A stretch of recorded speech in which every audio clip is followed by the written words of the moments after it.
Students, so we met again. कैसे हैं आप लोग? Hope you all are fit and fine. Students, last topic में क्या कवर अप कर लिया था? लास्ट टॉपिक में प्लांटे के अंदर प्लांटे किंगडम चल रहा था, उसमें अपन ने एंजियोस्पर्म्स कवर अप कर लिए थे। क्या कवर अप कर लिए थे? एंजियोस्पर्म। हमने ये डिस्कस किया था कि आपके एंजियोस्पर्म्स में सीड्स आते हैं, ठीक है। सीड्स के आसपास कवरिंग होती है। अगर सीड के अंदर you have one leaf like structure, actually cotyledons क्या होते हैं? Leaf like structure. If inside the seed there is one leaf like structure, it is known as monocot. और अगर two leaf like structure then dicot. तो अगर हम बात करें इसको समझने के लिए, तो ये आपका क्या है? लास्ट क्लास में आपको क्या था? इंट्रो देके छोड़ा था, समझाऊंगी अब मैं प्रॉपरली, ठीक है। ये आपका एंजियोस्पर्म्स है। तो एंजियोस्पर्म्स हैविंग कॉटिलिडन्स। अब आप बोलोगे मैम प्रॉपरली कॉटिलिडन्स क्या होता है? देखो, कॉटिलिडन एक लीफ लाइक स्ट्रक्चर होता है जो कि सीड के अंदर होता है। एक प्री डिजाइंड स्ट्रक्चर बोल सकते हो कि सीड जब बन रहा था तो उसके अंदर भी ऑलरेडी एक डिजाइन तैयार हो गई थी। सीड बन रहा था उसी टाइम पे उसके अंदर भी एक डिजाइन बनना स्टार्ट हो गई थी। तो कॉटिलिडन्स मतलब एक प्री डिजाइंड स्ट्रक्चर, एक प्री डिजाइंड स्ट्रक्चर, ठीक है। अब हम कह सकते हैं कि अगर सीड के अंदर वन कॉटिलिडन है, इसलिए कॉटिलिडन को सीड लीव्स भी कहते हैं, देख लिया था अपन ने। तो मोनोकॉट्स, ठीक है। और अगर सीड के अंदर टू कॉटिलिडन है तो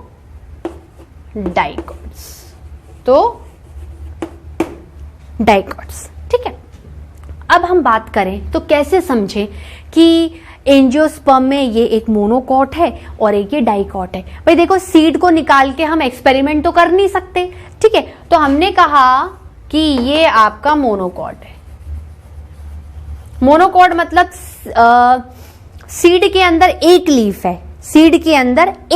है, ऐसा कुछ स्ट्रक्चर मिलेगा कि ये सीड ने क्या कर दिया? एक लीफ, ऐसे बोल सकती हूं। एक बार में एक ही लीफ निकली, सीड के अंदर एक leaf like pre design structure in the form of cotyledon present था, तो एक ही लीफ निकली तो मोनोकॉट एक एंजियोस्पर्म है जो कि सीड बेयरिंग होते हैं। उनके ऊपर सीड की कवरिंग होती है क्योंकि इनक्लोज्ड सीड्स होते हैं। सीड के अंदर साथ में जैसे जैसे सीड का फॉर्मेशन होता जाता है, सीड के अंदर एक pre designed leaf like structure बन जाता है जिसे आप कॉटिलिडन कहते हो। अगर सीड के अंदर एक लीफ लाइक स्ट्रक्चर बनेगा तो एक क्या होगा? एक कॉटिलिडन वाला, तो मोनोकॉट। और अगर सीड के अंदर दो लीफ लाइक स्ट्रक्चर बनने हैं तो दो कॉट्स वाला हो जाएगा, दो कॉटिलिडन्स वाला हो जाएगा, तो डाइकॉट वाला हो जाएगा। अब डायग्राम में कैसे समझो कि भाई सीड में से लीफ निकल गई, सीड में से एक लीफ निकल गई, मोनोकॉट। और अगर सीड में से एक बार में दो लीफ निकल गई तो डाइकॉट्स। सीड के अंदर एक लीफ थी तो एक बार में एक लीफ निकली, सीड के अंदर दो लीफ थी तो एक बार में दो लीफ निकली, तो मोनोकॉट डाइकॉट। तो one leaf bearing and two leaves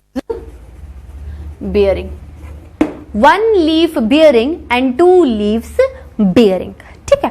अब मुझे एक बात बताओ, अगर मोनोकॉट और डाइकॉट की कैरेक्टरिस्टिक के बारे में पढ़ना चाहें तो वही चीजें बार बार रिपीट होंगी, पर एक ही कैरेक्टरिस्टिक को बार बार नहीं लिखेंगे, it is the wastage of time.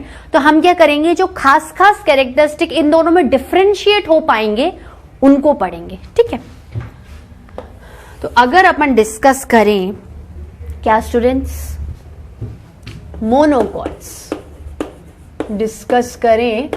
Monocots and dicot. आप बताओ, अगर इन दोनों में भी अगर आप कंपैरिजन करो तो कौन सबसे ज्यादा डेवलप होगा? ये वाला डाइकॉट वाला सबसे ज्यादा डेवलप होगा ना। कौन सबसे ज्यादा डेवलप होगा? डाइकॉट वाला सबसे ज्यादा डेवलप होगा। कौन सबसे डेवलप होगा? डाइकॉट वाला। ठीक है, अगर अपन इनकी बात करना स्टार्ट करें तो हम ये कह सकते हैं कि मोनोकॉट मतलब हम क्या बोल सकते हैं? Angiosperms bearing seeds having one leaf like cotyledon, having one leaf like cotyledon। ठीक है, इसमें क्या है? Angiosperms bearing seeds have two leaf like cotyledons,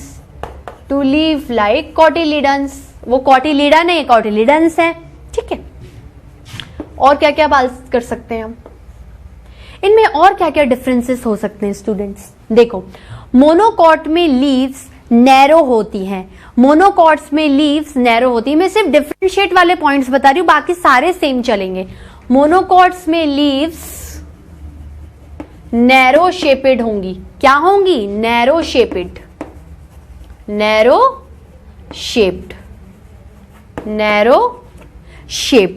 और इसमें लीव्स कैसी होंगी?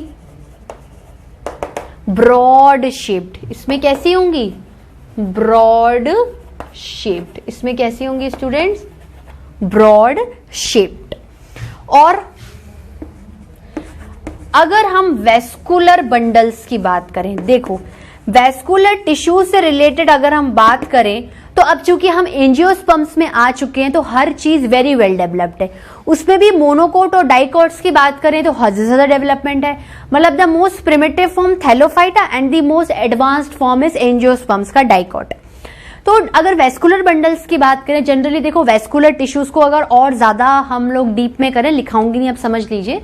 वेस्कुलर टिश्यू मतलब the water food conducting system of the plant. पानी को खींचो, औरों को दो, फूड को बनाओ और बाकियों को दो।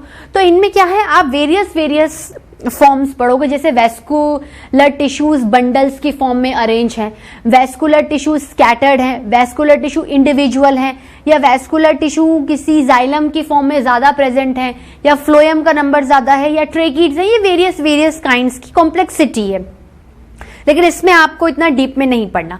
तो अगर आप ये मान के चलें कि एंजियोस्पर्म्स के मोनोकोट और डाइकोट्स में वेस्कुलर टिश्यू किसके फॉर्म में प्रेजेंट होते हैं? They are present in the form of bundles. They are present in the form of bundles. They are present in the form of bundles. ठीक है, अब मैं कहूंगी कि वो बंडल है। देखो कोई भी चीज अगर ऐसे बंडल की फॉर्म में, ये आपके पास बहुत सारे बंडल्स रखे हुए हैं वेस्कुलर टिश्यूज के। ठीक है, अब आप कैसे बोलोगे कि ये बंडल्स मोनोकॉट के हैं या ये बंडल डाइकॉट के? It is little bit difficult to differentiate whether I put it in the monocot और whether I put it in the dicot. तो फर्क क्या है कि मोनोकॉट्स में ये वेस्कुलर बंडल के स्कैटर्ड पड़े हुए रहते हैं। ठीक है, वेस्कुलर बंडल्स स्कैटर्ड मतलब बहुत सारा बंडल है, कैसे भी जमा दो, डोंट फॉलो एनी पैटर्न। ये हो गया, ये हो गया, ये हो गया, ये हो गया, ये हो गया, ये हो गया। ठीक है, बंडल्स किसकी फॉर्म में प्रेजेंट है? स्कैटर्ड वे में है। ठीक है, इसमें क्या है? इसमें जो वेस्कुलर बंडल्स हैं वो किसकी फॉर्म में प्रेजेंट है? प्रॉपरली एक रिंग की फॉर्म में। प्रॉपरली किसकी फॉर्म में प्रेजेंट होते हैं? रिंग की फॉर्म में। ठीक है, in ring form, in ring form. Ring form मतलब जैसे ये हो गया, ये हो गया, ये मतलब प्रॉपर एक मैनर फैशन किया ना, रिंग की फॉर्म में फैशन किया। ठीक है, अब एक चीज और है कि इनकी जो लीव्स का पैटर्न होता है, लीव्स ऑब्वियसली आएंगी, लीव्स बहुत ज्यादा वेल डेवलप्ड हैं, फ्रूट्स भी हैं, लीव्स भी हैं। तो लीव्स क्या है? इसमें इन मल्टीपल्स ऑफ 3 की नंबर में आती है और इसमें इन मल्टीपल्स ऑफ 2 की नंबर में आती है। जैसे पहले 3 लीफ आई, फिर 6 आएंगी, फिर 9 आएंगी। ऐसे आप 3 के साथ मल्टीप्लाई करते जाइए 3 को, उस हिसाब से लीव्स का नंबर क्या हो जाएगा, दिन ब दिन बढ़ता जाएगा। ठीक है, और इसमें क्या लीव्स शेड होंगी, डेफिनेटली होंगे, because they are under the category of angiosperms. कुछ फीचर्स तो वो कॉमन भी शेयर करेंगे।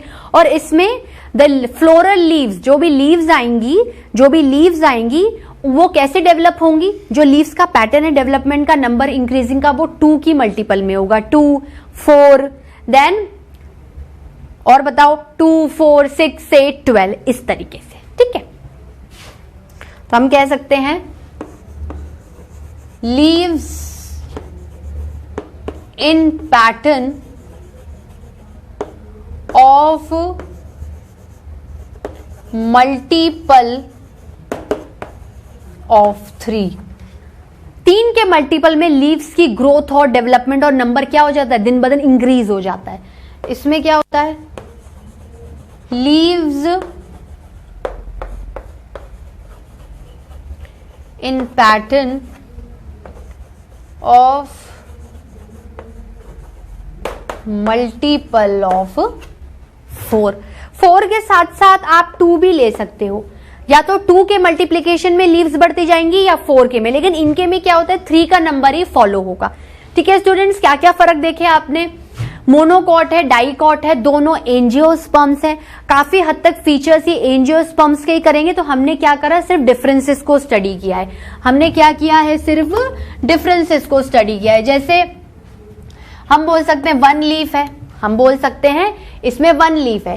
ये ऐसा एंजियोस्पर्म है जिसके सीड के अंदर एक ही pre design leaf like structure आता है, एक ही कॉटिलेडन आता है। ये ऐसा एंजियोस्पर्म है जिसके सीड के अंदर 2 pre design leaf like structures आते हैं। तो monocot, dicot, monocot, dicot, 1 leaf like, 2 leaf like, 1 leaf like, 2 leaf like. इसमें लीव्स कैसी होती हैं, नैरो, ऐसे पतली, पेनी, लंबी, नैरो होती हैं। इसमें लीव्स क्या होती हैं, ब्रॉड होती हैं, चौड़ी होती हैं। उनकी विड्थ क्या है, ज्यादा है इनके कंपैरिजन। अगर आप किसी स्केल से नापें तो इनका जो विड्थ का मेजरमेंट है मोनोकॉट में कम आएगा और इसमें क्या आएगा, ज्यादा आएगा। वैस्कुलर बंडल्स बहुत डेवलप्ड है, स्कैटर्ड है, बिखरे हुए हैं। इनमें एक प्रॉपर पैटर्न को फॉलो किया है कि रिंग की फॉर्म में ही होंगे। इसमें लीव्स क्या होंगे, मल्टीपल ऑफ 3 की फॉर्म में होंगी। जैसे 3 लीव साइन, उसके बाद 3 से मल्टीप्लाई करते जाओ और दिन ब दिन लीव्स को बढ़ाते जाओ। इसमें क्या होगा, 4 या 2, इसमें क्या होगा, 4 या 2। ठीक है students, note it down. Have you noted down students? ठीक है, अब अपन क्या करते हैं, देखो हमने मोनोकॉट डाइकॉट के बारे में पढ़ लिए, अब हम इनके एग्जाम्पल्स देख लें। हमने अभी एग्जाम्पल्स नहीं देखे ना इनके।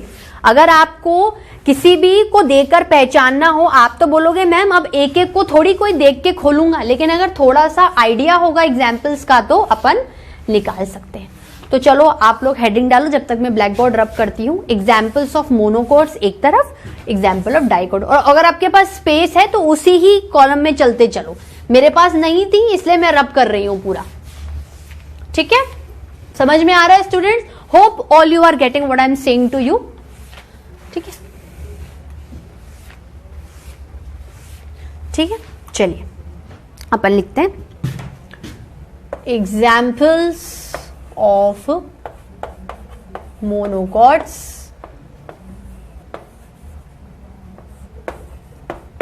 एग्जाम्पल्स ऑफ मोनोकॉट में क्या आता है बताओ? एग्जाम्पल्स ऑफ मोनोकॉट में क्या आया करेगा? जनरली जो आपने थोड़े बहुत पढ़े थे वो ही रिपीट होंगे। जैसे रोज हो गया, वाटर लिली हो गई, बीन्स हो गए। ठीक है, और एग्जाम्पल्स ऑफ डाइकॉट्स में, एग्जाम्पल्स ऑफ डाइकॉट्स में क्या होगा? जैसे कॉर्न हो गया, मेज हो गया, अनियन हो गया, एप्पल हो गया। They comes under the category of angiospermic monocot, angiospermic dicot. अब अगर हम यूजेस की बात करें, तो आपके जो एंजियोस्पर्म्स हैं वो किस किस में यूज हो रहे हैं बताओ मुझे? ये भी फर्नीचर बनाने में यूज किए जाते हैं, लेकिन सबसे ज्यादा जिम्नोस्पर्म की वुड करती है। ठीक है, यूज्ड इन फर्नीचर मेकिंग, ठीक है, ये जो प्लांट्स हैं इनके जो फ्लावर्स या लीव्स में से जो भी एक्सट्रैक्ट निकलता है उसमें से काफी सारे आपकी मेडिसिन्स और ड्रग्स भी बनती हैं। ठीक है, तो used in formation of various drugs and medicines, various drugs and medicines. और आप मुझे बताओ कि ये जो रोज है, वाटर लिली है, ये डेकोरेटिव आइटम्स में यूज हो रही है, ब्यूटी बढ़ाने के काम आ रही है। तो used in decoration purposes, decoration purposes, decoration purposes. ठीक है, इसको मैं थोड़ा सा स्पेलिंग थोड़ी गलत हो गई है, डेकोरेशन हो गया है, it is not Tata Docomo. Okay, decoration. ठीक है, और इनके अंदर जो प्लांट्स में से फाइबर्स निकलते हैं वो आप लोगों के काफी डीप में इतना नहीं जाना, तो उनके फाइबर्स से आपके काफी सारे क्लोथ्स भी बनते हैं, काफी सारे क्लोथ्स भी बनते हैं। तो यूज्ड इन मेकिंग क्लोथ्स। ठीक है, अब मुझे एक बात बताओ, जैसे कॉर्न आ गया, मेज आ गया, अनियन आ गया, एप्पल आ गया, उसको तो आप खाते भी हो। तो एंजियोस्पर्म्स में जो जनरली मोनोकोट और डाइकोट हैं वो एक तरीके से फूड की तरह बिहेव करते हैं to various other human beings and to animals. मतलब काफी हद तक ये ऐसे प्लांट्स हैं जो आपके हंगर को, आपकी डे टू डे नेसेसिटी को क्या करते हैं, सेटिस्फाई करते हैं। तो they act as food, they act as food for many other heterotrophic organisms, heterotrophic organisms।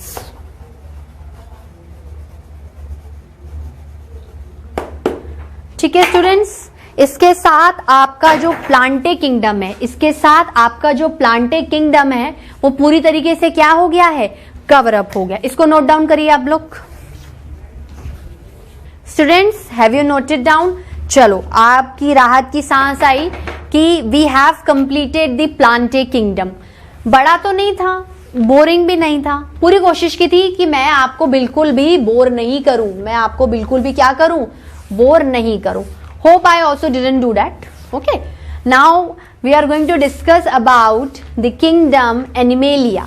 Last kingdom पढ़ने वाले हैं, लेकिन वो अच्छा खासा बड़ा है। Don't worry.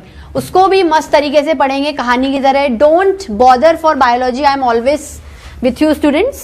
ठीक है? चलो, क्या हेडिंग डालें? विटेकर का 5वां किंगडम, विटेकर का 5वां किंगडम पढ़ने वाले हैं। उसका नाम क्या है? एनिमेलिया। एनिमेलिया तो लैटिन टर्म है, हम तो हिंदी और सिंपल इंग्लिश में बात करेंगे। जानवरों के बारे में बात करने वाले हैं, एनिमल्स के बारे में बात करने वाले हैं। ठीक है, तो let's start with the new heading, that is put a smiley, always smile. Animalia, animalia. Animalia refers to the animals, the most diversified kingdom of Whitaker refers to animals, refers to animals। ठीक है, अब अगर हम बात करें, पहली simple line लिख देते हैं कि it is the 5th kingdom of Whitaker। ठीक है, it is the 5th kingdom of Whitaker's classification, of Whitaker's classification, of Whitaker's classification। Let's underline the। ठीक है, उसके बाद सबसे ज्यादा तादाद में क्या नजर आ रहे हैं? ऐसे तो प्लांट्स भी नजर आते हैं, पर फिर भी the number of animals, I think, मेरे हिसाब से तो प्लांट से इन्वायरमेंट में ज्यादा ही नजर आएंगे और हैं भी। तो हम ये कह सकते हैं कि डाइवर्सिटी में भी इस किंगडम की वजह से ही सबसे ज्यादा डाइवर्सिटी है। तो it is the most diversified group. ठीक है, it is the most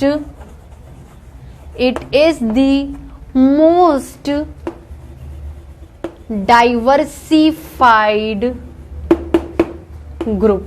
It is the most diversified group. ठीक है, और अगर ये लास्ट ग्रुप है तो ऑब्वियसली कैरेक्टर्स एंड फीचर्स भी क्या होंगे? टिप टॉप, अच्छे, मस्त, डेवलप्ड होंगे। तो in this kingdom the characters are very much complex, the characters are very much developed and highly updated. So in this kingdom, updated का मतलब है सारे पुराने फीचर्स को अच्छा करके एक में डाल दिया और भी अपडेटेड चीजें, नई चीजें ऐड कर दी। तो in this kingdom features and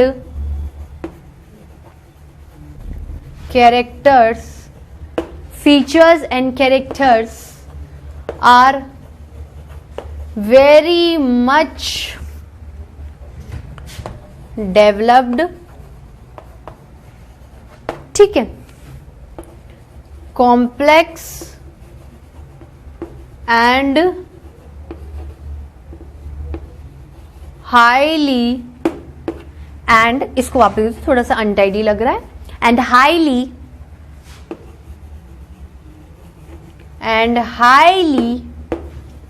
updated. ठीक है, आप बोलोगे, अगर मैं आपसे पूछूं कि इस ग्रुप में किस तरीके के ऑर्गेनिजम्स आप कंसीडर करते हो, आप बोलोगे मैम चूहा भी एनिमल है, खरगोश भी एनिमल है, कैट भी एनिमल है, डॉग भी एनिमल है, स्नेक भी एनिमल है, पांडा भी एनिमल है, जिराफ भी एनिमल है, स्क्विरल भी एनिमल है, क्रो भी एनिमल है, क्रो तो बर्ड है, उसकी कैटेगरी में आ रही है, एनिमल है, स्पैरो भी एनिमल है, कुक्कू भी एनिमल है, सब एनिमल है। क्या आपके इतने नाम मैंने प्लांट्स की कैटेगरी में थे? नो, नेवर, मैंने लिए ही नहीं थे, इतने तो थे ही नहीं, शायद मुझे भी याद नहीं आ रहे थे। ओके, तो मैंने जब भी आपको नाम गिनाए, they all comes under the category of animals. अब कुकू का अपना कुछ डाइवर्सिफाइड सर्कल होगा, स्पैरो का अपना कुछ होगा, टाइगर का अपना अलग है, लॉयन का अलग है, कैट का अलग है, डॉग का अलग है, वॉल्फ का अलग है, जिकाल का अलग है, सबका अलग है। अब आप बोलो कि सबसे ज्यादा ऑर्गेनिजम्स किस में आ रहे हैं? सबसे ज्यादा डाइवर्सिफाइड का जो नंबर इंक्रीज हुआ है इसमें, किस में है? इसमें आए हैं। ठीक है, तो जितने ज्यादा नंबर उतनी ज्यादा कॉम्प्लेक्सिटी। ठीक है, तो अगर हम एक हल्के फुल्के एग्जाम्पल्स के बारे में इसको लें, ठीक है, अभी कैरेक्टरिस्टिक नहीं पढ़ा है मैंने, मैं जस्ट एक इंट्रो दे रही हूं आपको। क्या क्या आप एग्जाम्पल ले सकते हो, जैसे काऊ हो गई, ठीक है, बफेलो हो गया, ठीक है, जिराफ हो गया, एलिफेंट हो गया, जितने भी नाम याद रखने स्टूडेंट सब लिख डालो। कैमल हो गया, ठीक है, स्पैरो हो गया, जैकॉल हो गया, वुल्फ हो गया, और बताओ स्टूडेंट्स, कैट है, डॉग है, क्रो है, और बताओ, बुल है, और क्या क्या याद आ रहे हैं आपको? टाइगर है, जंगल का राजा लॉयन है, और भी बहुत सारी चीजें याद आ रही हैं। चूहा घरों में परेशान करता है, रैट है, रैबिट है, ठीक है, और बहुत है। चलो इतने लिखे बहुत है, ये सब कैटेगरी में आ रहे हैं। मैं ये कह रही हूं ह्यूमन बीइंग्स भी एनिमेलिया कैटेगरी में आते हैं, आगे पता चल जाएगा, ठीक है। तो अगर हम इनकी कैरेक्टरिस्टिक्स को देखें, एनिमल्स के कैरेक्टरिस्टिक्स पे गौर डालें, रोशनी डालें। किसी बच्चे का नाम रोशनी है? Okay, nice, very nice. Characteristics में डालें तो एनिमल्स कैसे दिखते हैं? रैट मेरे घर में आराम से घूम लेता है, मैं उसको पकड़ नहीं पा रही हूं। अरे भाई, एक जगह पे ठहरेगा तो पकड़ूंगी ना। Movable, they show movement from one place to another in spite of showing restricted movement, ठीक है। पहला कैरेक्टर जो याद आ रहा है वो लिख दो, कोई जरूरी नहीं कि हमेशा अपन को एक साथ ही चलना पड़ेगा। मूवेबल, बदल लेते हैं जगह, एक जगह से दूसरी जगह भाग जाते हैं। मूवमेंट कराते हैं, मूवमेंट कराते हैं। लोकोमोशन, मूवमेंट तो प्लांट्स में भी पॉसिबल है कि एक जगह पर कर देते हैं, रेस्ट्रिक्टेड पोजीशन पर, अपनी पोजीशन बिना चेंज किए। लोकोमोशन का मतलब क्या है? मूवमेंट भी कराओ, अपनी पोजीशन भी चेंज कर दो। दूसरा, इतने हाईली हैं तो एक सेल से थोड़ी काम चलेगा। मल्टी सेलुलर, मल्टी सेलुलर, अब इतना अच्छा है तो वेल डिफाइंड न्यूक्लियस और सेल ऑर्गेनल्स भी होंगे मेम्ब्रेन बाउंडेड। तो यूकैरियोटिक, और कोई भी एनिमल खुद खाना बनाता है? मैंने तो नहीं देखा। लॉन आया, फट से जिकाल को पकड़ लिया। कैट आई, फट से रैट को पकड़ लिया। कभी देखा उनको चूल्हा चौका जलाते हुए? आप बोलोगे मैम ह्यूमन बींग्स तो खुद खाना बनाते हैं। मैं खाना कुक खुद कर रही हूं, लेकिन सोर्स या तो मैं किसी एनिमल को पकड़ लेती हूँ या प्लांट्स के फ्रूट्स एंड वेजिटेबल्स को पकड़ लेती हूँ। तो overall scenario, the mood off nutrition is heterotrophic. क्या हो जाएगा? हेटेरोट्रॉफिक।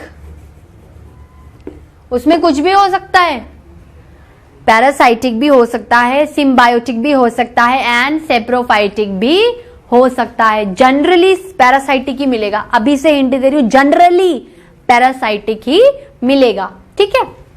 और हैबिटेट बताओ इसका। जहां जाओ वहां मिल जाएंगे, जहां जाओ वहां मिल जाएंगे। लैंड पे मिल जाएंगे, पानी के ऊपर मिल जाएंगे, पानी के नीचे मिल जाएंगे, ट्रीज पे मिल जाएंगे, एयर में मिल जाएंगे। Wide spread habitat. कॉस्मोपॉलिटिशियन मतलब जहां जाओगे वहां मुझे पाओगे, जहां जाओगे वहां मुझे पाओगे। तो हैबिटेट के फॉर्म में अगर मैं बात करूं तो हैबिटेट इज वाइड स्प्रेड। मतलब जो एरिस्टोटल ने कहा था ना, उन तीनों को ये फुलफिल कर लेते हैं कि देखो ये लैंड में भी मिल जाएंगे, एयर में भी मिल जाएंगे, वाटर में भी मिल जाएंगे। तीनों जगह सर्वव्यापी हैं, वाइड स्प्रेड है, जहां जगह मिली पसर गए, ठीक है। उसके बाद और क्या क्या ले सकते हो आप? अगर इनके सेल के स्ट्रक्चर की बात करें कोई भी एक, तो cell wall is absent, cell wall is absent, but cell membrane is still present. Cell membrane is still present. अब ये तो क्या था, जनरल कैरेक्टरिस्टिक्स की बात थी। अब अगर मैं बात करूं कि इतने सारे ऑर्गेनिजम्स को पढ़ूं कैसे, कोई बात नहीं, सब क्लासिफिकेशन कर दूंगी। उसका बेसिस बॉडी डिफरेंशिएशन, उसका बेसिस बॉडी डिफरेंशिएशन। तो मैं क्या सकती हूं, animalia is classified, Animalia is classified into subclasses। Generally body differentiation से ही आपको पूरे क्लासिफिकेशन समझ में आ जाएंगे। एनिमेलिया इज क्लासिफाइड इनटू सब classes bye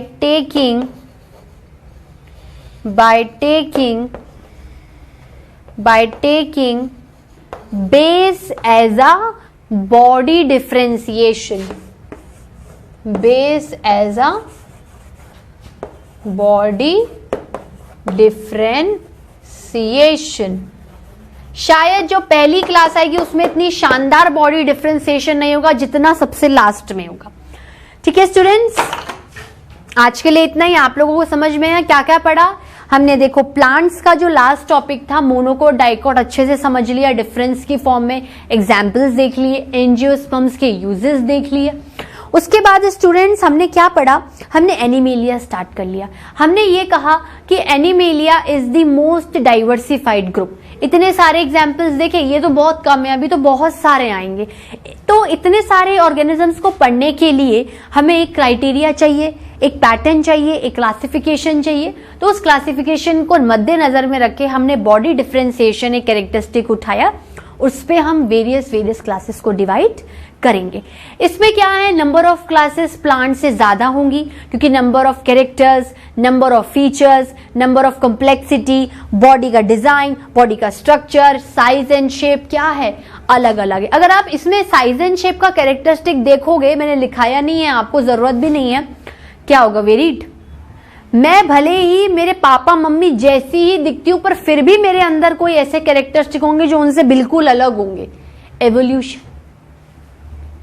so animalia is the last kingdom which are continuously discussing. तो आज के लिए स्टूडेंट्स इतना ही। जो मैंने आपको बताया था वो मैंने आपको प्रॉपरली समरी भी करवा दी। नेक्स्ट लेक्चर में मिलते हैं, एनिमेलिया पढ़ेंगे, एनिमेलिया की क्लासेस को स्टार्ट करेंगे और प्रॉपर एक एक क्लास को तरीके से पढ़ना स्टार्ट करेंगे। ठीक है स्टूडेंट्स, आज के लिए इतना ही। Till then bye bye, have a nice day, thank you.